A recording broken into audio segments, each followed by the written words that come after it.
that? Another Polar South. What does this mean, Cameron? This is really bad for anyone that has to go north of school, essentially. This is such a shallow plane on the southern side. I expect to see a lot of adaptations from these teams to adjust their drops. Anyone going up the Georgia Bowl, anyone going up the Severny, it's going to be difficult. Well, remember, we've seen a lot of teams just leave military base. They don't want to go for the drops down there because they want to go after the extra smoke, all that other story we've been talking about. But now, teams might have to make that choice on a plane path well, like that's this. the nature of this beast. Everyone knows no one's there, so on a plane like this, it makes sense for Oxymoron to say, well, no one goes there. I'm going to drop there and loot it. The problem is, what if everyone else says that too? So only double two thinking. Uh-oh, look at this. Vehicles, they may want to just retreat from this. It may not be worth it for them to get this fight. Define Legit already has an M16 in his hand. There is a little bit, when you watch the map, it's hard to see who's fighting who, right? There's a lot of cars that spawn here. Oh. Everyone's looking to let them go. But Define Legit finds the M16 right away, takes Boom out, and that'll be the first kill of round 4. Good job, guys. Lippo is normally Noble's place. Literally, that was a WTF moment. There's not much you can do. There it is. He's got to try to run, though. He had no other option. That ragdoll. Yeah, the ragdoll was good, and, you know, he knew he was dead, right? Like, he knew that once that first kill came in, there's not a lot of choice. From the unexpected flank, but he can't do anything until his teammates from across the road engage. They have to get some type of down. They at least have to provide some form of distraction. Valiant is essentially just a dead man right now. He can take no action because the moment he does, everybody's gonna... Kaiden's still searching around. They know that they don't have just Y10 Fate to care about. They also have players all around them because they still have to get into the circle themselves. So Kaiden trying to find an opening. Look at this. Down on the minimap, we can see that Smoke and Aces, here's what's going on. They're not inside the safe zone, but that's going to be Hetchor getting knocked down as well, but we're going to see a counterbalance as Kaiden goes. Valiant takes a lot of damage, steps back over, and now it is just Hetchor.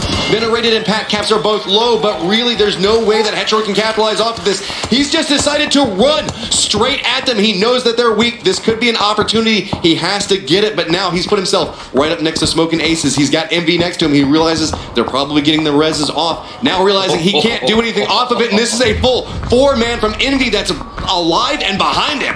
Well, good time push by Headshort, but unfortunately he is spotted out, gets behind a tree. And now multiple angles. They're actually go out in 15th place, Y10 Fate. That is not the game that they were wanting by any means. While that was happening, to hold them.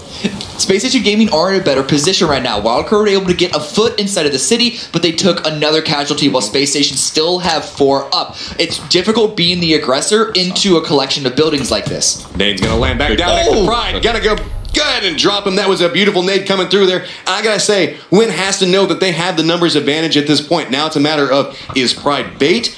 Doesn't look like he's going to be. They're going to go ahead and step up for the flush onto it as now the last member of, I believe... That much information. It could have been thrown from multiple spots. They're going to throw out some tester nades, probably smoke, and try to push. Ooh, but look, all three the tester! They left the dump truck, so now they were vulnerable to the double nade off of it, and now it's going to be Alo tries to cross. He's going to get taken down. 7 kills coming up for Simplicity already. They're just lining them up as Uncivils is just trying to live inside the smoke. Bullets, somehow, look at that. Uncivils has got about 1 health as the bullets are just going to rain down next to him. It looks like he's just bandaging. Finally gets spotted out. And that's going to be Simplicity getting annihilated. All right, Simplicity. Everybody else is having to fight each other, and they can just third party as they choose to. It's really just Space Station Gaming that is the closest to them at the direct time. And that's going to be a lot of damage going back over to Oxywarren as they are eliminated. The question is, how many kills can people pick up before they themselves are eliminated? But a nice nade comes through. I think that was just a smoke. It's going to be... No! D-Master just finished VZ in the smoke. This is so big. We can see Space Station Gaming is trying to push through, trying to collect all the kills they can off on this angle, but really they're having to go through a gauntlet of players, and they're not losing anybody. You would expect to at least see a down or something. That's what Simplicity wants. They want Space Station Gaming to get damage, and there it goes. It's actually going to be Sharky and Shuru that are taking some damage from the side of this. Sharky is just right up on top of him, but gets spotted out and taken down. Simplicity is just watching all of the action happen right at their doorstep. Balak is, well, okay, up until now was keeping Ghost alive, but getting them up to 3rd place is definitely a good run by that player. All right, so here we go. We've got 3 people up and active over on Space Station Gaming. Well, I say that as another one gets dropped. Now it's just over to Smurf with 10 Fs. He wants to get the res over to his teammate, but Simplicity, 11 kills. They've got all the angles. There's nowhere to go. Simplicity just had to wait, and they go ahead and get themselves an 11-kill round win. I definitely think he heard what you said yesterday, Cameron, and was trying to go for a point denial pickup real quick. I think SSG read the writing on the wall, the graffiti on that little tiny broken piece, and said, we can't push. Simplicity's got us dead to rights. Maybe get the pick up and take away a point. But kudos to them on a heck of a day. Linksy, 7 kills inside of that round. That is a massive performance coming out. We said that this guy is known to get some damage. Now he's starting to get the kills as well. Yeah, good control over that area. You can talk about how